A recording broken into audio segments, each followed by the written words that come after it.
After spending the day today, I'm also really imbued with the sense of community here in Spartanburg, which I think is essential. If kids are really going to get an opportunity who might not otherwise, that's not a problem government's going to solve. Government has a big role, school systems have a big role, government has to fund programs and housing and food and a variety of other things. But government's not really equipped to say, who's the leader? Who's going to figure this out? Who's going to look at this in a holistic way? Cradle to career, if you will, and not just the schools. I think schools do a pretty good job. Schools take the rap for everything else also that's going on poorly in some kids' life. Kids without housing, school scores don't come up, schools get wrapped. It's not the teacher in that instance, it's not the school. I'm not trying to take any of the pressure off of the superintendents in the room. On the other hand, if a community is really going to make progress, it takes a holistic approach across the child's life and across the various things that affect the child in the work they do.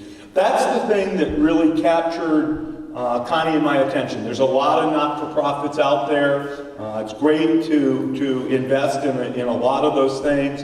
And yet when we take a look at it and say, how can it make sense not to pull the community together? Everybody's got a different role.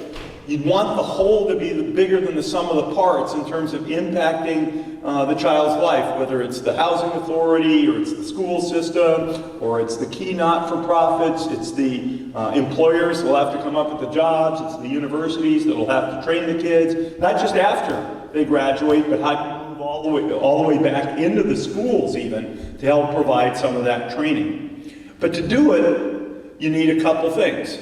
You need an organization to sort of quarterback the whole thing.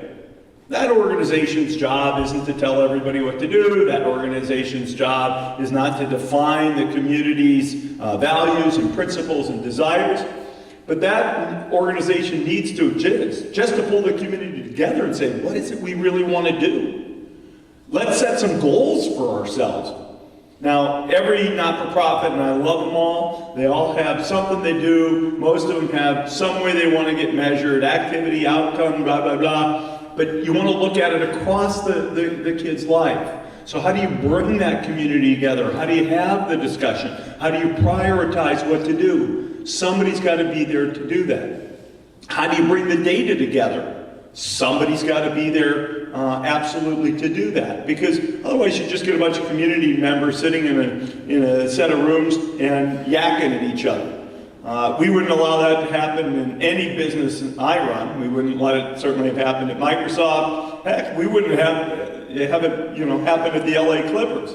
But it's easy to measure. We won, we lost, we scored that possession, we didn't score that possession. A little harder in this area. It's also a little bit harder to find root causes. What are the things we really need to get at? Well, if you need a star wing, you know it. If you need more shooting, you know it. In the journey of a child's life, it's not as easy to identify what are the intermediate milestones or what are the key things to really invest in to impact that child's life. SAM is essential to that. SAM is a super small organization.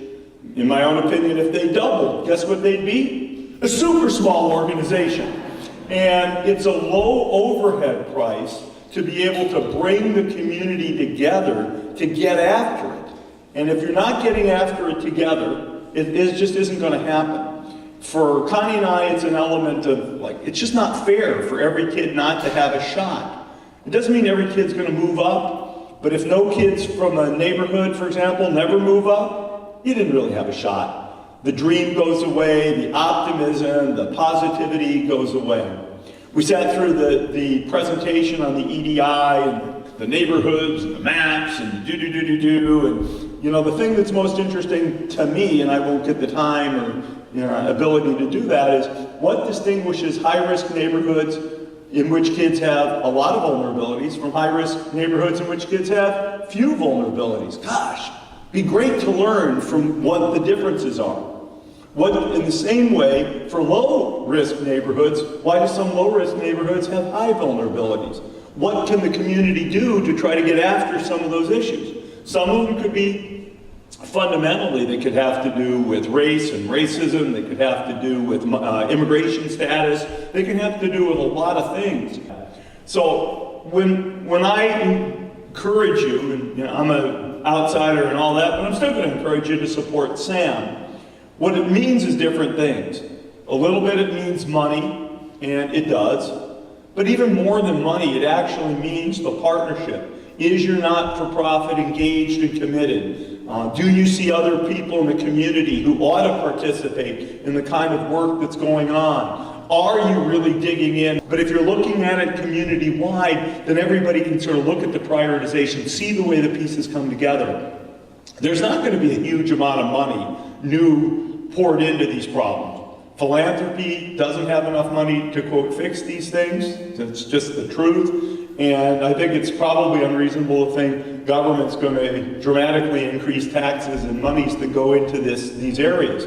So the key is to get the communities to make sure prioritization is better, focus is better, picking the right things and doing them really well, and it takes a backbone organization like SAM to get there. I want to salute the community for what clearly is something that I would hope we can aspire to see in LA. A little tougher when you got 10 million people as you do in LA County than you might here in Spartanburg, but you need to see it in LA, you need to see it in Seattle, you need to see it in Spartanburg. I think you guys are amazing. That's my observation from the day. I think Sam's amazing, and we look forward to learning from the great work you're doing, and I look forward to chapter 10, in which every kid in Spartanburg absolutely has a shot at the American dream. Thanks very much.